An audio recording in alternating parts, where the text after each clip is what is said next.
La journée touche à sa fin, et les élèves quittent progressivement la salle de classe. Fatima, une élève studieuse mais parfois hésitante, observe son professeur, Monsieur Diallo, qui range calmement ses affaires. Fatima se sent submergée par des doutes sur la leçon du jour. Si je n'essaie pas de comprendre maintenant, je resterai bloquée, pense-t-elle.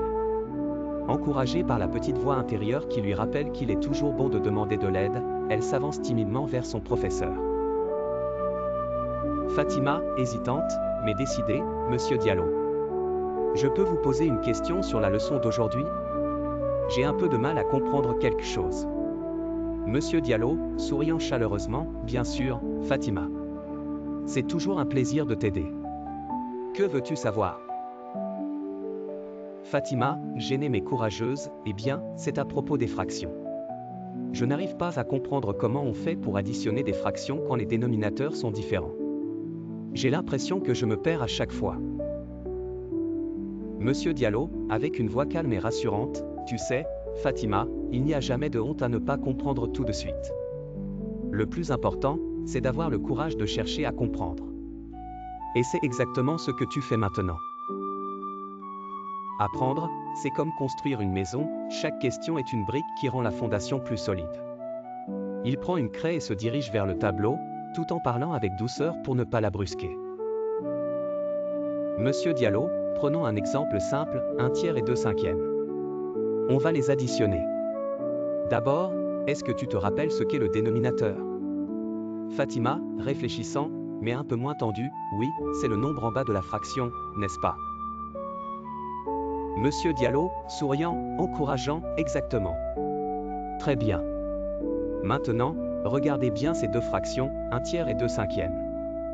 Le dénominateur de 1/3, c'est 3, et celui de 2/5, c'est 5.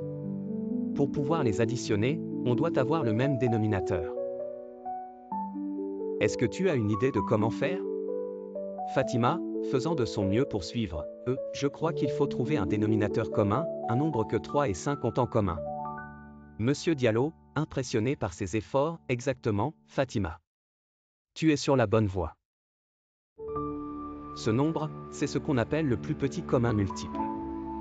Dans ce cas, c'est 15, parce que 15 est le plus petit nombre que 3 et 5 partagent. Est-ce que tu vois pourquoi?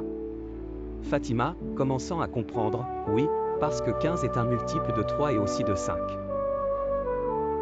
Donc on doit changer les deux fractions pour avoir 15 en bas? Monsieur Diallo, satisfait, il acquiesce, c'est ça. Maintenant, voyons comment faire cela.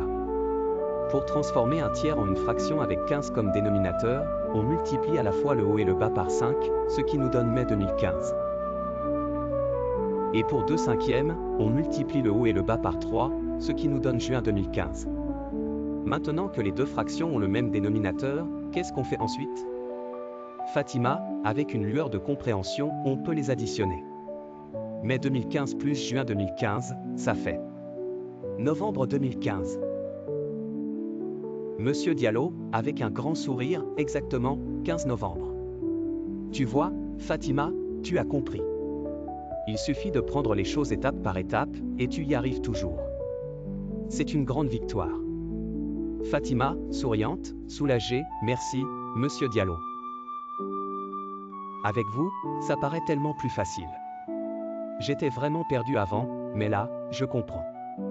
Monsieur Diallo, avec un regard bienveillant, je suis vraiment fier de toi, Fatima. Souviens-toi, la compréhension ne vient pas toujours tout de suite. C'est en persévérant qu'on avance. Chaque question est une porte vers une nouvelle connaissance. Et toi, tu as la clé, c'est ton courage de poser des questions. Le véritable savoir, c'est celui qui s'acquiert avec patience et persévérance.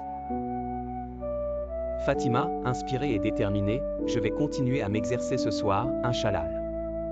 Merci encore pour votre aide, Monsieur Diallo.